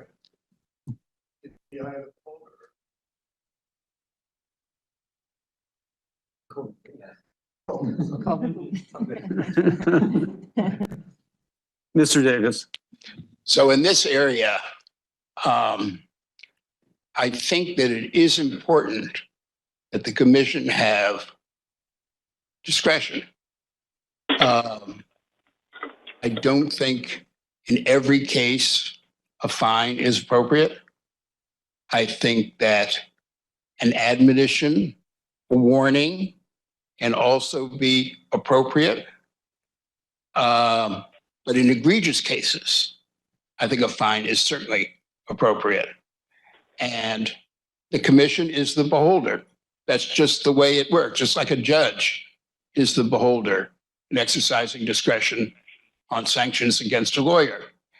So I would not take away fully the power of the commission to impose a fine for violations of these important sections. H is the most important, public trust, but F is also important. Thank you. Anyone else on that topic? Ms. Faust. I would just say that on the notion that having additional tools for the commission are important. I think it's important to think about this in the context of, we, in the past, a lot of the major cases about New York State corruption have come from the federal level. They've been the primary body that has handled this, and they are somewhat limited in what they can do because of Supreme Court rulings around the corruption and bribery statutes at the federal level. So that makes it even more important for New York's law to be as strong as it possibly can be, and for your commission as a body to enforce these matters and take them seriously, because in the absence of an effective federal approach on corruption, you are the body that handles it. And if there's a sense that there is not a strong enforcement body at the state level, then the public cannot have trust in their public officials. It's as basic as that. So, I think that is why, even as your own constitutionality is being looked at, there are so many elements of the law that can be strengthened. And this roundtable today is really important because the public has to have a sense that the law is going to continue to improve and continue to adapt, and that you have all the tools you need to give the public confidence. So that's my, I think, pitch for why adding additional penalties can be and should be very appropriate in the absence of active federal work against corruption. Thank you.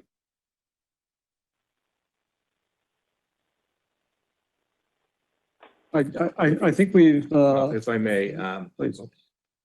If I may, just so for everyone's edification, the statute that's been proposed is now was introduced in May 18th of this year by Senator Granardis. It's very simple. It just says that Section 74 of the Public Officers Law is amended by adding a new subdivision 3-A, which reads, other ethical duties. It shall be the ethical duty of every person subject to the provisions of this section to comply with the provisions of Article 15 of the executive law and any policies or procedures implemented by their legislative chamber, state agency, or state office related thereto. No person shall commit an act of harassment or discrimination while serving in their official capacity, and no such person shall serve in a supervisory capacity, shall know of an act or of discrimination or harassment without taking action, including but not limited to imposing consequences on the perpetrator of such act of discrimination, harassment in accordance with any applicable law, rule, policy, or procedure. That's it. Just need an assembly sponsor. Well, you need to get out of the Senate committee also, but that's the law that that's been discussed. And in terms of the proposal, if I could ask, is it that one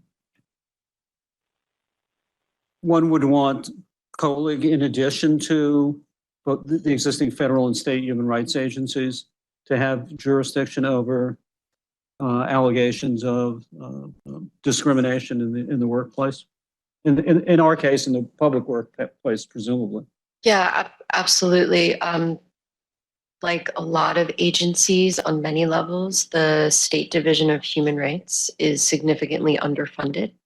And with the, I will call it a correction to the New York State human rights law around harassment and discrimination, changing the threshold from severe or pervasive, it did open up more opportunities for victims to be able to come forward, which means the Division of Human Rights is seeing a significant increase in influx. And that can take a significant amount of time. And so having this avenue where state legislative staffers, agency staffers, a different set of, or a smaller set of employees around the state can go to will increase the timeliness, not only for the staffer who's taking advantage of the COELIG process, but also those who are waiting to have their case heard and reviewed by the State Division of Human Rights, because they look at not just state agencies and state staffers, they also for all workplaces. Thank you. Are we at the point where there are no further comments or suggestions? You have our ears. If we have some draft language to some of what we've been talking about today, should we? send it Yes, along? please Yeah. circulate it. You can send it right to the email that I've been communicating with folks on, Great. and I'll make sure it gets. Thank you. We are just about out of time, so. Anything else? Can I ask All right. one question just to follow up on an earlier suggestion? Of course. So my question was just dealing with the accessibility of the new open that's been released, because obviously I'm really proud and excited that everybody worked so hard to get that out there. I'm just wondering if there's any best practices that folks have to suggest in terms of how should we assess whether it's, it's good to have the data out there, but like you all were saying, can anybody actually use it and get the information they want from it? Are there any, at one meeting, I suggested finding a bunch of law students, giving them a question and setting them loose to see if they can find the answer, which seems like a sort of very rough and ready solution to the problem of seeing whether your average person on the street can get to it. But do you have any better suggestions? Like, how should we be evaluating that? Well, I do think that there are some metrics that are going to be built into using the State Open Data Portal. You're going to have a sense of downloads, you're going to have a sense of views. People can make public filters. So you are going to get, now that you're on the state's, the Socrata platform, there is that built-in, view you're going to get. But there are a number of organizations that do hackathons on data. I also work on open data for the MTA, for example. It's a different thing when you're talking about a transit agency versus lobbying data, of course. But there are, there's Beta NYC is an organization that works heavily in New York City on New York City open data. I think another really important constituency to reach out to is the press. There are some super users of the lobbying data. I'm sure you know who I'm talking about, even off the top of your heads, that I think would be worth reaching out to. Another part of having it on open data that's really helpful is that there's the API. It's the automated processing interface, for those who don't know this lingo, but it basically lets the public pull that data and put it into their own websites, their own applications. Maybe that's something a news outlet could use to track bills and lobbying activity on them to highlight what's happening in Albany.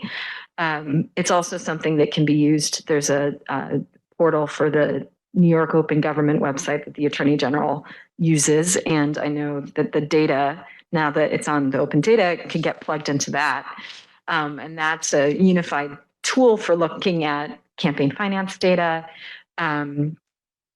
registrations for corporations. It's a place to try to find all the connections of money and politics in one simple location. So that's another tool that I think is a benefit from having it on open data platform.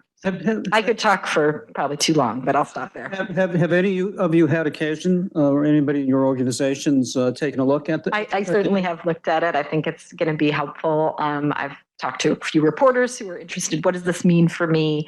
But I think that, things take time to trickle out into the general public understanding that it's there. But, I think it'll be a good tool, certainly to point reporters to. And it just has a different functionality and ease of access than your current portal. So Released to research reporters, not like your typical everyday reporters, like just specifically data mining, who are having at it as we speak now. They were very excited. They are the ones who've been requesting it and, very happy that it was up. So it's definitely, we'll monitor that. All right, thank you. I'd like to thank everyone. I was going to say we're out of time, but we're not. So there's still a minute or two if you'd like to take advantage of the time. But if not, I mean, certainly you can reach out to us at any time. You can communicate through staff. You can communicate with all of the commissioners collectively. We're still working through modalities of communication to be in compliance with our code of conduct for commissioners. But everyone not only is open, but we're eager to hear your comments, your criticisms, suggestions. We always want to know, we'd like to hear that we're doing well or better or improving as the case may be, but we'd also like to hear, where you think we're falling short. and where we could improve what we're doing. We'd love to have your support as we go into the next budget cycle. We put our budget in. We're waiting patiently to hear what that's going to be like, but I'm hoping we'll have your support. And as has been mentioned, we are involved in some litigation at the moment, and we're definitely receptive to amicus support. And we can talk about that in greater detail at the appropriate time. Yes. Thank you. We'd appreciate that. Thank you. And anything else you'd like to bring to our attention, please do that. With respect to what we've discussed today and the specifics of the proposed legislative agenda, we're going to go back.